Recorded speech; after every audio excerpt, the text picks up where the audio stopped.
Good evening and thank you for joining us. I'm Michael Hill. Hari Srinivasan is off this weekend.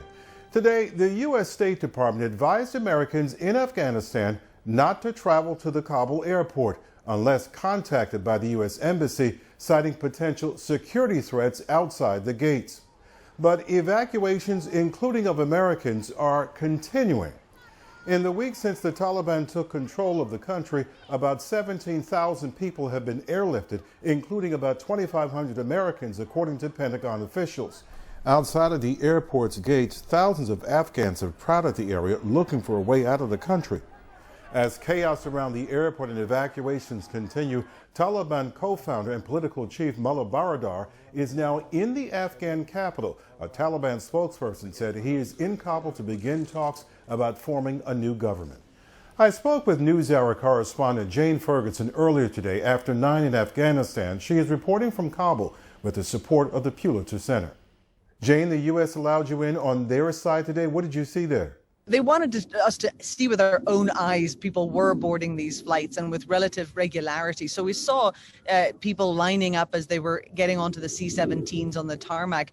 We also saw some pretty remarkable and touching and quite sad scenes of young children that had been separated from their parents and that were basically were in the care of the U.S. military.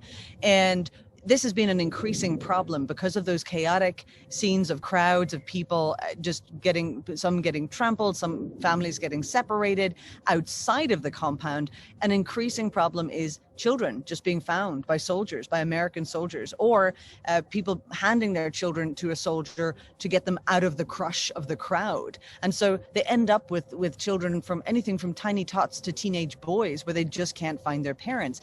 We were basically brought through to a medical facility where we were looking at what facilities they had and the capabilities they had to treat the injured.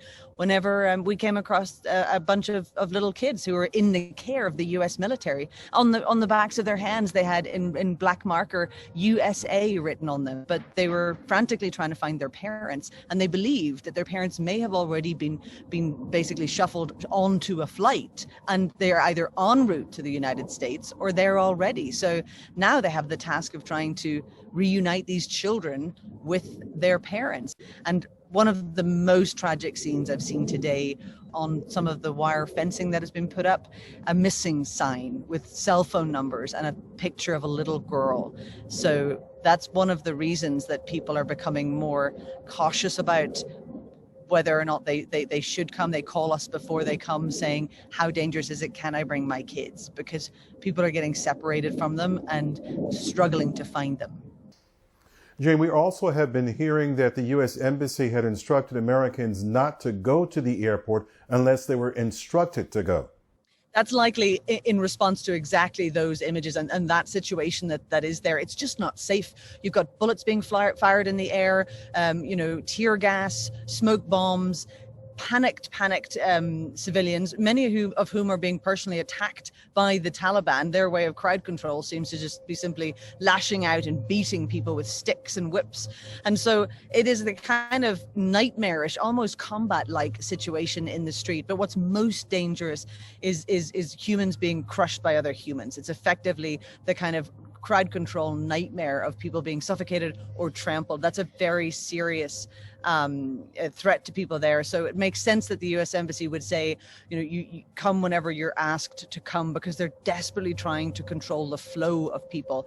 But of course, that's just pushing back against a very natural sense of panic that people don't want to miss the last flight out.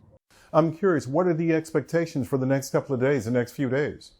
I don't think anybody's expecting this to wrap up anytime soon. Whenever you look at the crowds that are outside and the people that are begging for help and who are genuinely showing up with evidence of having worked with foreigners, I think that these flights are likely to have to continue. It seems as though there's still a degree of cooperation between Taliban fighters or commanders and the US and NATO allied forces here. So that does bode well for these flights to continue. I saw myself today when I was up on the road where people were coming in, and we saw massive crowds of people desperately trying to get into the airport. I saw one Taliban commander come over and stand for quite a long time having a heated discussion through an interpreter with a British commander, discussing what's the best way to do crowd control.